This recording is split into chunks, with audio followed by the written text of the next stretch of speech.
Hello everyone, it's Shadow Libra, and today we will be talking about how the missing children's spirits think when they are possessing the animatronics.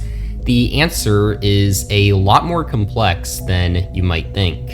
But before we get into this, don't forget to leave a like, leave a comment, and subscribe with notifications on, join my Discord, follow my Instagram, and my Twitter. Now, let's dive into the video. The first thing to know about these kids when they are inside the animatronics is that they are unaware of the fact that they are dead. Instead, these kids think they are alive. William talks about this a lot in The Silver Eyes. They don't remember. They've forgotten. The dead do forget. The kids have forgotten that their lives were taken from them. We see in the fourth closet that when Carlton is stabbed and sent to the spirit world, the kids are in their happiest day at Freddy's. They think they are still alive. They even view William as the yellow rabbit as their friend. In the movie, Vanessa makes it clear that William as the yellow rabbit has influence over the kids' spirits. You have to understand the kids, they don't want to hurt anyone. It's him. He influences them somehow. He took everything from them, but they don't remember. The yellow rabbit, he controls them. The drawings. The yellow rabbit hurt your friends. Show them what really happened. The drawing in the movie is also in the fourth closet. And just like the movie, when the drawing is turned into what actually happened, William no longer has influence over the kids because they now see him for who he truly is. So how does it all work? When William had killed the children, he had stuffed their bodies into the animatronics, as said in the fourth closet. The spirit follows the flesh, which explains that stuffing the bodies into the animatronics is what forced the kids to possess these characters. After that, we have the influence. In both the novels and the movies, we see a drawing of a yellow rabbit with the 5 missing children. While this isn't something we have seen in the games, in the most recent game, Into the Pit, it was found that there was some scrap content where we see the reverse version of the yellow rabbit drawing, something in both the novels and the movie. Instead of the yellow rabbit holding hands with the kids, we see the yellow rabbit murdering each of the kids. In the novels, we are told Michael Brooks, the kid who possesses Golden Freddy, he was the one who drew the yellow rabbit picture before he and his friends were murdered. Something else caught his eye, a child's drawing pinned to the lower corner of the board. He bent down to look, and his throat caught. It was a crayon drawing of 5 children, smiling happily as they posed with a big yellow rabbit. In the bottom left corner, the artist had signed his name, and Carlton reached out to touch it lightly. "Michael," he whispered. He stared into the bright eyes of the yellow rabbit behind the children, and his mouth went dry. "If only I could have warned you somehow." Now, in the novels, the drawing was not kept inside the pizzeria like it was in the movie. Instead, the drawing was at Jessica's home. However, when the kids are in the fun times, the drawing is part of their new spirit world, which would mean the drawing is a huge part of the influence in the novels. So the story goes like this. After William kills the children, their souls are trapped in the animatronics. However, their memories are fuzzy. We see in the novels, the Fazbear Frights, Tales from the Pizzaplex, and even in the FNAF games, we see time and time again that spirits always have amnesia after they die. They hardly have any memory of their past life. And sometimes, like with Travis in Alone Together, or the missing children themselves, sometimes spirits are unaware of the fact they are even dead. We see in the story Coming Home, Susie's spirit tries hanging out with her family. However, her mom and her sister Samantha always ignore her. Susie knows something is up. However, we see throughout the entire story, Susie thinks she is alive. So the kids think they are alive, but clearly they see that somehow they are able to control the animatronics. In the movie, Abby refers to the kids as the animatronic names, but the kids seem to know Abby is referring to them. Mike, this is Bonnie, Foxy, and Chica. Everyone, this is Mike. We also see in the movie the kids' spirits like to dress as the animatronics they became. Gabriel wears a hat, Jeremy has rabbit ears, Susie has a bib, and Fritz has a hook. I would imagine that in FNAF spirits, kids get to choose how they dress, which would be why each kid dressed as their characters. We also see the kids do this in FNAF 3's Happiest Day, where they each wear masks of the animatronics they became.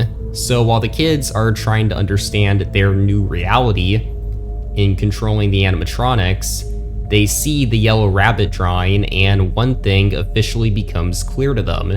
If they are holding hands with the yellow rabbit in the drawing, then the rabbit must be their friend.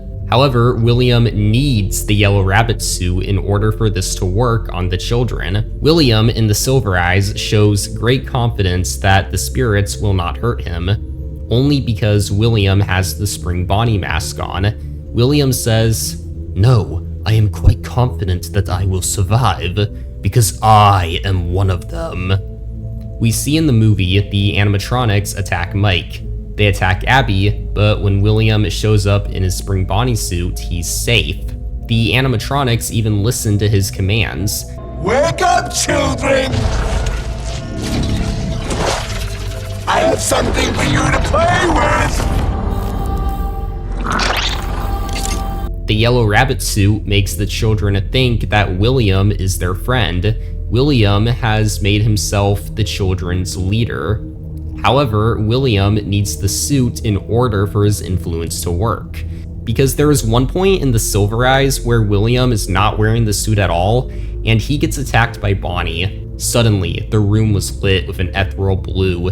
He froze, then slowly turned. Bonnie, the animatronic, towered over him, close enough to touch. Dave fell back against the office door and screamed. So clearly, William can't always fool the children. He needs that suit. This actually explains a mechanic in FNAF 2. In FNAF 2, when the animatronics enter your office, you have to put on a Freddy mask. This is what causes the animatronics to leave. It seems that when you wear the mask, the kids see you as one of them, so they leave you alone. The only two characters the mask does not work on is the puppet and Withered Foxy. The puppet makes sense. We see throughout the series that the soul in the puppet, Charlie, she is the only kid William does not have any influence over. He cannot control her like he does the others. So it would make sense that the Freddy mask does not work on Charlie. However, then there's Withered Foxy, possessed by Fritz. With Fritz, it's pretty weird because he's fooled with the yellow rabbit costume, but not anything else. I'll admit, I don't really know the best explanation for this. However, what I think is happening is perhaps something about Fritz allows the rabbit suit to fool him, but nothing else. Anyway, let's talk about who the kids choose to attack and who they do not. In FNAF 2, Ralph makes a comment about the animatronics' behavior. But the characters have been acting very unusual, almost aggressive towards the staff.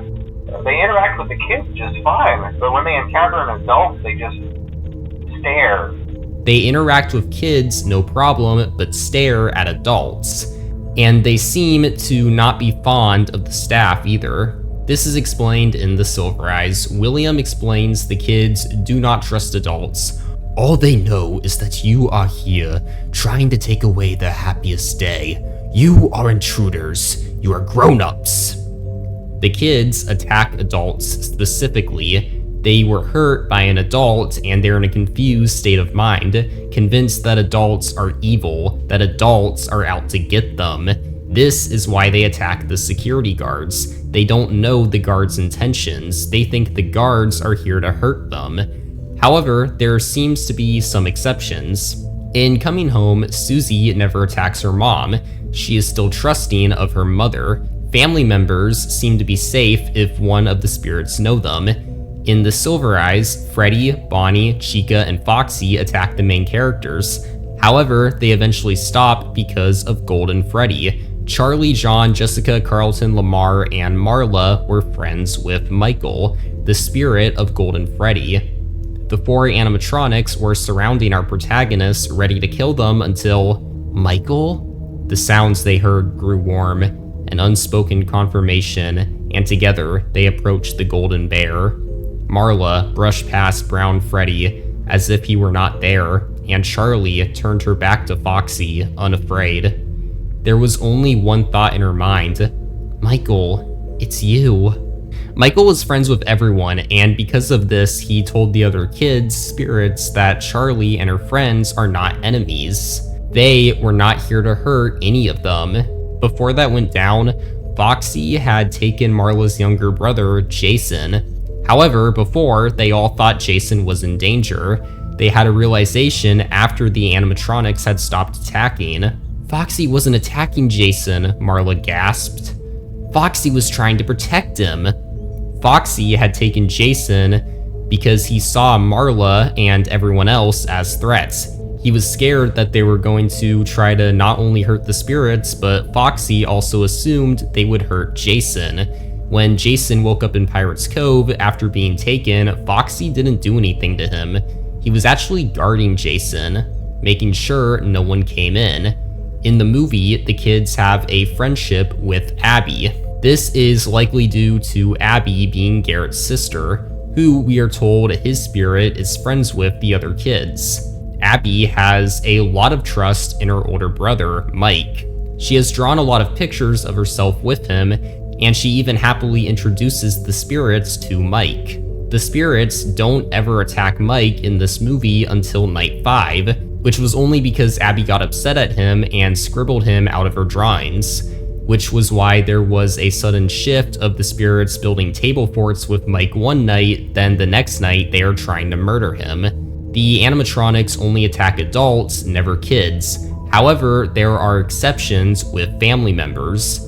Even if the family member is an adult, they will still not attack. Same with friends they knew from when they were alive. If the kids recognize their friend, that friend is safe no matter their age. In the movie, the spirits are friendly with Vanessa. It's to the point where they even talk about her with Abby. Vanessa's here. Yeah. My friends talk about her sometimes. What do they say? That she's nice. Vanessa is William's daughter and was taken to Freddy's a lot as a kid. Vanessa was also the only one besides her father who knew what the animatronics were and what happened to the kids. It would seem that William had told the kids Vanessa is safe, which is why Vanessa is never attacked by them. However, while there are many exceptions to who the spirits do not attack, there are also rare cases where they will attack a child. In the movie, the kids love Abby. William sees this and says Abby should be like them, as in Abby should be capable of controlling an animatronic in the same way they are. So the kids try to force Abby into Ella, which would have caused her to be spring-locked and her spirit would possess Ella. This ends up failing as Mike comes in to save Abby. However, I wonder what exactly the spirits thought they were doing. Since the kids think they are still alive, I highly doubt they thought Abby would die from being forced into Ella. They probably knew she would get hurt, but I don't think they thought they were killing Abby. What seems more likely is they thought if Abby could interact with Ella, then she would be able to control Ella like how the other kids control their animatronics. We see a similar scenario in the most recent book, The Week Before, where the kids think Ralph's daughter, Capelia, is in danger from her dad. While they are obviously wrong, their solution is stuffing Capelia into a spare Chica, causing her spirit to become said Chica. So it seems if William is able to convince them, they will attack children. However, I don't think the kids realize what they are doing. Also, we are told in the movie the kids like to tell William things. Little ones tell me you have a sister. She will love it here. You, however, are finished. I'm thinking the way this works is they may go into William's dreams and talk to him, just like they do with Mike in the movie. The movie novelization also says they do this with Abby too. Abby could be with her friends when her eyes were open too, but sometimes it was easier to hang out with them when she was sleeping, or when she was just going into or coming out of sleep. Now, all this may be how the kids think when they're possessing the classics or the Withereds, but what about the Funtimes? In the fourth closet, the Funtimes attack everyone. Rather it's an adult, a kid, someone they knew, they don't care. They attack everyone now. We also never see William wear the Yellow Rabbit suit. However, the kids always see William as the Yellow Rabbit. The suit is no longer required. It seems the Funtimes were a bit of an upgrade for William. They now attack anyone, always see him as the Yellow Rabbit, and he now has complete control over what they do. It also seems that in general, there are only two ways to break the influence over the kids. Show them what really happened, like we see in the fourth closet and the movie, or an interesting one is William being spring-locked also breaks the influence. In the Silver Eyes, when William is spring-locked, the animatronics just shove William in a room behind the stage and keep him there to rot. In the Twisted Ones, Springtrap has new animatronics he is controlling. However, the classics are not listening to Springtrap. They attack the twisted animatronics, they fight back. It seems that William becoming Springtrap will break the influence. It's likely because the kids will recognize Spring Bonnie and all the blood, and it will have a familiar feeling. The kids, while they probably think they are still alive, they do now realize that the Yellow Rabbit actually hurt them. So this is how I believe the missing children think based on the info given to us from the novel trilogy and the movie. Let me know what you all think of this video. Thank you all for watching, and I'll see you in my next video. Bye everyone.